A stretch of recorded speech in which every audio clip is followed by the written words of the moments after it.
તો 2 કલાકમાં કિનારે ટકરાશે ડિપ્રેશન અને આખરે અરબ સાગરમાં આ ડિપ્રેશન સર્જાયું છે। રત્નાગીરીથી 40 કિલોમીટર દૂર છે ડિપ્રેશન।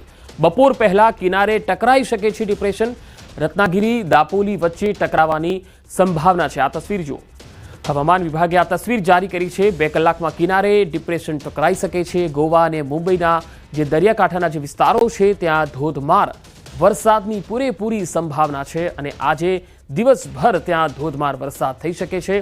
2 કલાકમાં કિનારે ટકરાશે ડિપ્રેશન અને આખરે અરબ સાગરમાં ડિપ્રેશન સર્જાયું છે। રત્નાગીરીથી 40 કિલોમીટર દૂર આ ડિપ્રેશન છે। હવામાન વિભાગે જે અનુમાન વ્યક્ત કર્યું છે તે પ્રમાણે મહારાષ્ટ્રના દરિયાકાંઠાના જે વિસ્તારો છે અને ગોવાના જે દરિયાકાંઠાના વિસ્તારો છે ત્યાં જબરજસ્ત વરસાદ થઈ શકે છે। ભારે પવન ફૂંકાઈ શકે છે। રત્નાગીરી દાપોલી વચ્ચે ટકરાવાની સંભાવના છે।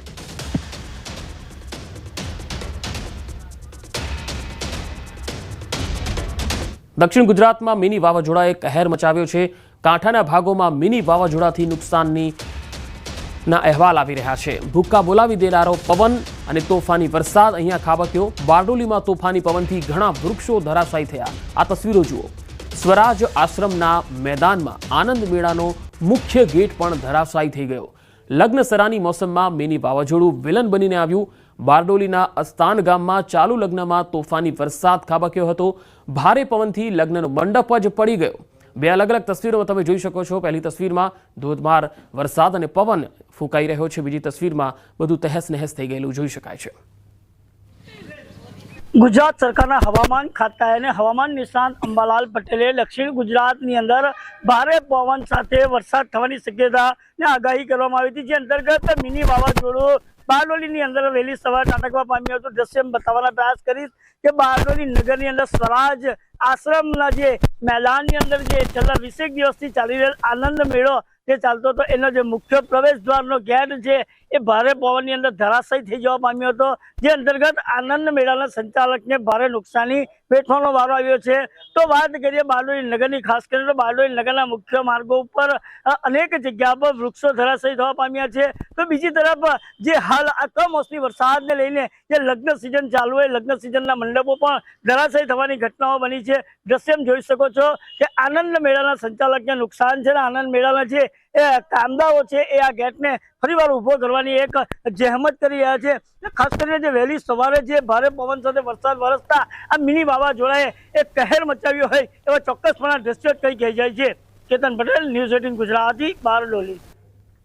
નવસારીમાં એપાર્ટમેન્ટ પર વીજળી પડી। લુન્સીકોઈ વિસ્તારમાં એપાર્ટમેન્ટની છત પર વીજળી પડી। ટેરેસ પર બનાવેલી લિફ્ટના કેબિનના કોલમના ભાગ ઉપર વીજળી પડતા નુકસાન થયું। આ તસવીરો જોઈ શકો છો।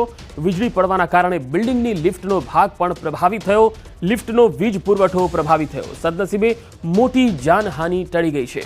તો નવસારીથી આ તસવીર આવી રહી છે। વધુ માહિતી મેળવીએ। નવસારીથી સંવાદદાતા ભાવિન પટેલ જોડાયા છે। ભાવિન, જે એપાર્ટમેન્ટ પર વીજળી પડી છે ત્યાંના સ્થાનિકોનું શું કહેવું છે અને શું હતો આખો આ બનાવ? ચોક્કસથી પંકજ, જે નવસારી શહેરની ઘટના છે। ચોમાસા પહેલા વરસાદી માહોલ બન્યો છે અને ચોમાસું જમી ગયું હોય એવા દ્રશ્યો સામે આવી રહ્યા છે। કડાકા ભડાકા સાથે વીજળી અને કાળા ડિબાંગ વાદળો સાથે વરસાદ વરસી રહ્યો છે, જેના કારણે વીજળી પડવાથી જે ફિલિંગ એપાર્ટમેન્ટ છે નવસારી લુન્સીકોઈ વિસ્તારનું, ત્યાં લિફ્ટના જે કેબિન હતી કોલમના ભાગે વીજળી પડતા ત્યાં નુકસાની થઈ છે।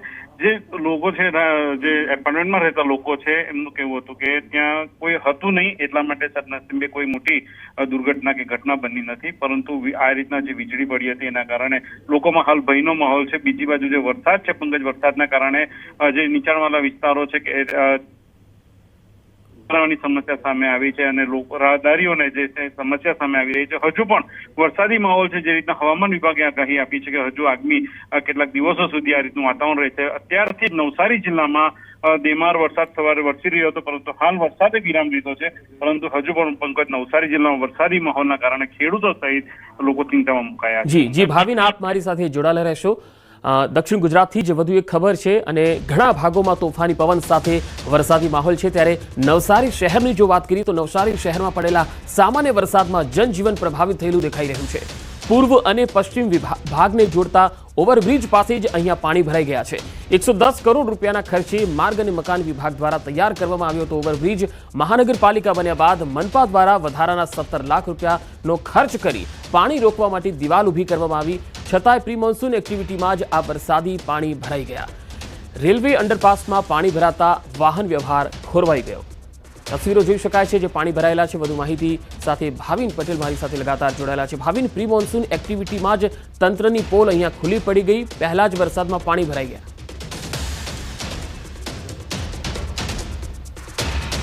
જી ભાવિન, સવારે રીતના તંત્રની જે પોલ છે એ સામે આવતી હોય છે। પ્રી મોન્સૂનની કામગીરી માત્ર કાગળો પર થતી હોય એવું લાગી રહ્યું છે। હાલ જે વરસાદ પડ્યો છે એના કારણે દ્રશ્યો જોઈ શકો છો કે કઈ રીતના જે પૂર્વ અને પશ્ચિમ ભાગને જોડતો જે રેલવે ઓવરબ્રિજ છે એ રેલવે ઓવરબ્રિજમાં પણ પાણી સામાન્ય વરસાદમાં ભરાય છે। 110 કરોડ રૂપિયાનો ખર્ચ પાણીમાં ગયો એવા હાલ દ્રશ્ય સામે આવ્યા છે। બીજું કે પાણી મહાનગરપાલિકા બન્યામાં જે મનપા દ્વારા વધારે 17 લાખ રૂપિયાનો ખર્ચો કરીને પાણી રોકવા માટે દિવાલ ઊભી કરવામાં આવી હતી, પરંતુ પંકજ એ પણ 17 લાખ રૂપિયા હાલ પાણીમાં જતા રહ્યા એવું લાગે છે અને લોકોને હાલાકી જે છે પહેલા હતી એ જ અત્યારે પણ હાલાકી ભોગવવાનો વારો આવી રહ્યો છે।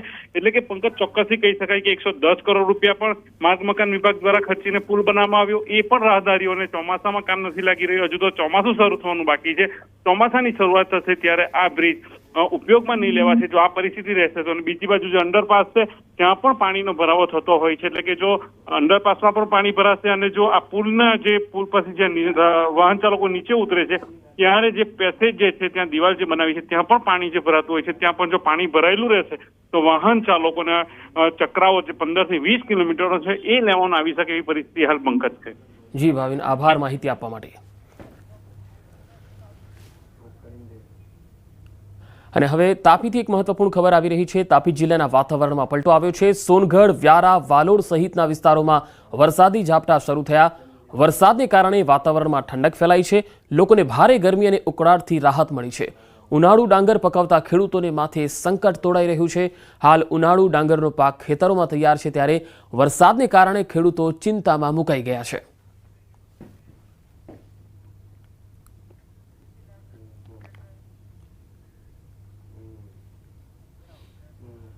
અરબી સમુદ્રમાં હલચલથી છેલ્લા કેટલાય દિવસોથી લોકોના શ્વાસ અદ્ધર છે। વાવાઝોડું ત્રાટકશે કે નહીં તેની અટકળો થઈ રહી છે અને એવામાં આગાહીકારો વાવાઝોડાની સંભાવના નહિવત હોવાની આગાહી કરી રહ્યા છે। જો કે મુશળધાર વરસાદ તો ત્રાટકશે એ નક્કી છે, એટલે ગુજરાતીઓ 5 દિવસ સાવધાન।